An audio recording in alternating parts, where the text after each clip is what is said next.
Tax से जुड़ी हर उलझनों को दूर करने के लिए लेकर हम हाजिर हैं आपका पसंदीदा शो टैक्स गुरु, जहां हम नियमों के दायरे में रहकर टैक्स बचाने के बेहतरीन तरीके आपको बताते हैं। नमस्कार, मैं हूं लक्ष्मण राय और हमारे साथ इस बार होंगी जानी मानी टैक्स एक्सपर्ट गौरी चड्ढा जो स्टूडियो में है। गौरी, आपका स्वागत हमारे शो में। और गौरी आपको कई सारे टिप्स बताएंगी और अगले आधे घंटे तक हम आपको बताने वाले हैं कि क्या शेयर बाजार से हुए नुकसान को प्रॉपर्टी बेचने से हुए फायदे के साथ कर सकते हैं सेट ऑफ। सुलझाएंगे टीसीएस की गुत्थी, साथ ही बताएंगे इसका रिफंड पाने का तरीका। नील जीएसटी रिटर्न भरते वक्त रहे सतर्क, आ सकता है टैक्स का नोटिस। तो इन सारे मुद्दों पर बातचीत करेंगे, लेकिन इन दिनों टीसीएस को लेकर कई सारे सवाल आते हैं। क्योंकि कई लोग पेमेंट करते हैं तो वहाँ पे टीसीएस कट जाता है और ये टीसीएस जो है टैक्स कलेक्टेड एट सोर्स है। क्यों? तो ये जो टीसीएस, पहले समझाएं कि टीसीएस आखिर कटता किन किन हालात में है। देखिए, टीसीएस हर केस में नहीं कटता है। कुछ केसेस होते हैं जिसमें टीसीएस कटता है, जिसमें कुछ लिमिट्स भी दी गई हैं। जैसे आपने गाड़ी खरीदी, 10 लाख से ऊपर गाड़ी खरीदी, अल्कोहल पे है, फॉरेन रेमिटेंस पे है, तो ऐसी कुछ चीज़ें हैं। आप कह सकते हैं थोड़ी सी जो हाई वैल्यू ट्रांजैक्शंस, जिनको आप कह सकते हैं थोड़ी सी ज़्यादा अमाउंट की ट्रांजैक्शंस हैं, उनके ऊपर यूजुअली टीसीएस लगता है। तो ये जो टीसीएस लगता है, ये जो सेलर होता है ये कलेक्ट करता है। इसका रेट काफ़ी कम होता है, 1% या कुछ केसेस में 5% भी होता है। तो ये जो टीसीएस है जो जिससे कलेक्ट किया जाता है, उसके पास अगर पैन है, इसके बावजूद टीसीएस उससे लिया जाएगा? बिल्कुल, टीसीएस तो लिया ही जाएगा। अगर आप उस कैटेगरी में फॉल करते हैं, जैसे आप कोई गाड़ी खरीदने गए, आपने 20 लाख की गाड़ी खरीदी, तो आपका टीसीएस कलेक्ट होगा ही होगा। आपके पास कोई ऑप्शन नहीं है कि टीसीएस कलेक्ट तो ना ये हो। जो टीसीएस कलेक्ट किया गया तो उसको रिफंड कैसे मिलेगा? रिफंड मिलता है कि नहीं मिलता? बिल्कुल बिल्कुल। जैसे आपका जो टीसीएस आपका कलेक्ट हुआ है वो आपका 26 ईयर्स में रिफ्लेक्ट करेगा। जिस तरह से टीडीएस रिफ्लेक्ट करता है 26 ईयर्स में, उसी तरह से टीसीएस भी रिफ्लेक्ट करता है। जैसे सपोज कीजिए आपका 10,000 का टीसीएस कलेक्ट हुआ है, तो वो 26 ईयर्स में आ जाएगा। अब जब आप अपनी रिटर्न भरने जाएंगे, तो अगर आपकी कोई टैक्स की लायबिलिटी बनती है, तो वो टैक्स लायबिलिटी आप इस 10,000 से यूटिलाइज कर सकते हैं। और सपोज कीजिए आपकी कोई टैक्स लायबिलिटी नहीं बनती है, तो जब आप अपनी रिटर्न भरेंगे, ये 10,000 रुपए आपको रिफंड आ जाएंगे। रिफंड आ जाए। चूंकि टीसीएस की बात चलिए तो मैं एक और वर्ड होता है, इससे कंफ्यूजन होता है टैक्स डिपार्टमेंट में, होता है टीडीएस। तो टीडीएस टीसीएस से कैसे अलग है? देखिए, टीडीएस जो होता है वो जो पेमेंट कर रहा है वो टैक्स काट के पेमेंट करता है। टीसीएस जो पेमेंट ले रहा है, यानी कि जो सेलर है, वो कलेक्ट करता है। तो ये टीडीएस और टीसीएस में मेन डिफरेंस है। प्लस टीडीएस के जो प्रोविजंस हैं, जो टीडीएस किन किन चीज़ों पे कटता है, वो काफ़ी अलग हैं। जैसे कोई प्रोफेशनल पेमेंट की है या आपने कोई कॉन्ट्रैक्ट किया है। और टीसीएस मैंने बताया, जैसे कि आपने कोई गाड़ी खरीदी है या कोई फॉरेन रेमिटेंस की है या अल्कोहल पे, और इन चीज़ों पे लगता है। तो ये टीडीएस और टीसीएस में ये अंतर है। और अगर आपका टीसीएस कट गया है तो आपको रिफंड मिल जाएगा, जैसा ये गौरी ने बताया। चिंता ना करें, नहीं कुछ हालात में टीसीएस काटना एक जरूरी बन जाती है बात। चलिए अब शुरू करते हैं सवाल जवाब का सिलसिला। सबसे पहले चलते हैं हैदराबाद, जहां से रामचंद्र डाचा जी हमारे साथ फोन लाइन पर हैं। नमस्कार, कैसे हैं आप? प्रणाम लक्ष्मण जी और गौरी जी। नमस्कार। Thanks for taking your call. Diwali greetings to you and your entire team. आपको बहुत सारी शुभकामनाएं। It's a very rich content program, Lakshman ji. I love your. Thank you so much. बताएं क्या सवाल, क्या आपके पास? Sir, sorry, can I ask you the question in English? Because हाँ, बिल्कुल नहीं, बिल्कुल आप इंग्लिश में सवाल पूछ सकते हैं। आप चाहें तो टूटी फूटी हिंदी में पूछ सकते हैं, जैसे आप इच्छा। This call is actually on behalf of my dad. He's about 90 years old. So he sold a flat last month, which he got from his parents. Okay. In 1998. So what we did is we did indexation, and he got a fairly a good amount of gain. So my question is, can he invest that money in a fractional real estate, commercial real estate, to get some tax break?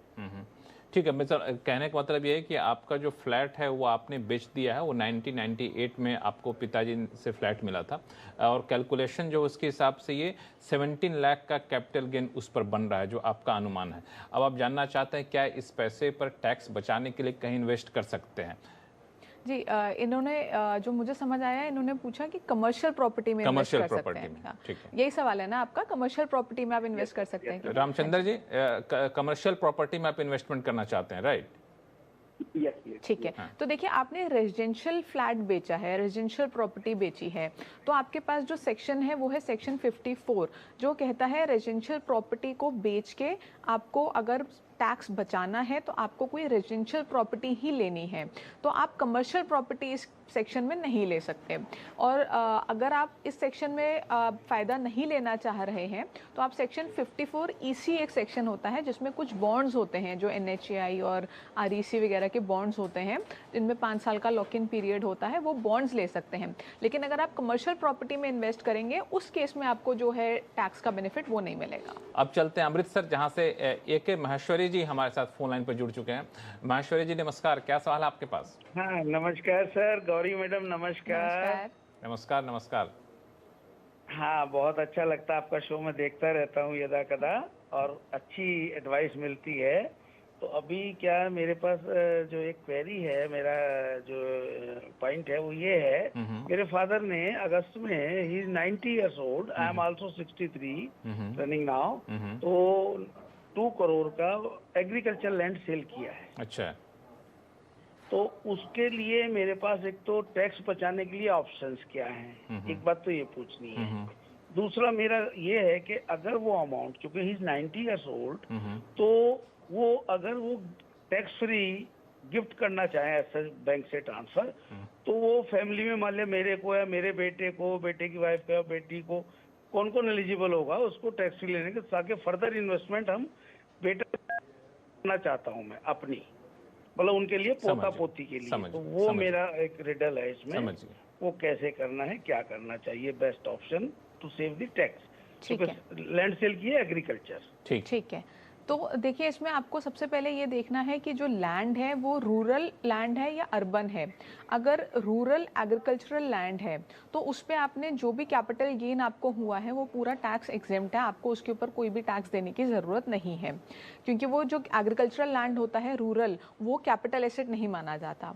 अगर यही आपका urban agricultural land है तो आपका जो agricultural land आपने बेचा है उस पर जो आपको कैपिटल गेन हुआ है वो बचाने के लिए आपको 2 साल के अंदर एक और एग्रीकल्चरल लैंड खरीदना होगा और आप अपना टैक्स बचा पाएंगे।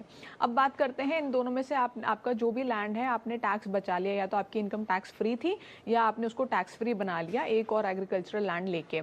अब आप उस पैसे को, आपके फादर यानी कि उस पैसे को आगे गिफ्ट करना चाहते हैं।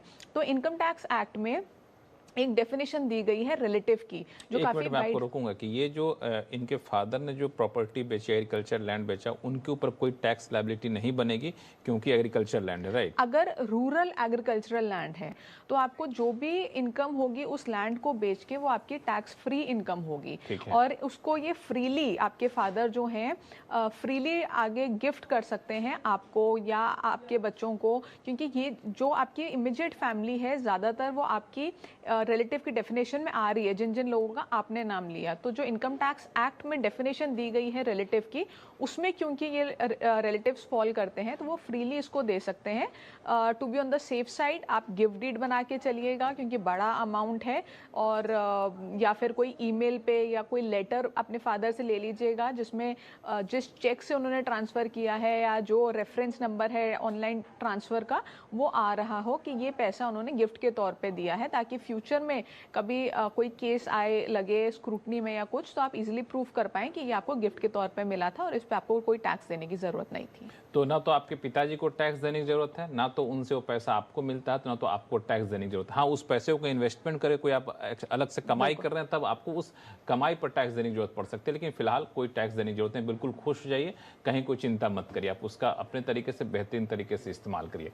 अब चलते हैं गुजरात, जहाँ से जय पटेल साहब हमारे साथ फोन लाइन पर जुड़ चुके हैं। जय पटेल साहब नमस्कार। सर, मेरा क्वेश्चन ये है सर कि मेरा सर शेयर मार्केट में लॉस हुआ है 1,35,000 शॉर्ट टर्म लॉस है, और मेरा 42,000 मैंने जो एग्रीकल्चर लैंड सेल की है तो, और उसमें सर प्रॉफिट हुआ है, तो दोनों सेट ऑफ हो सकता है सर?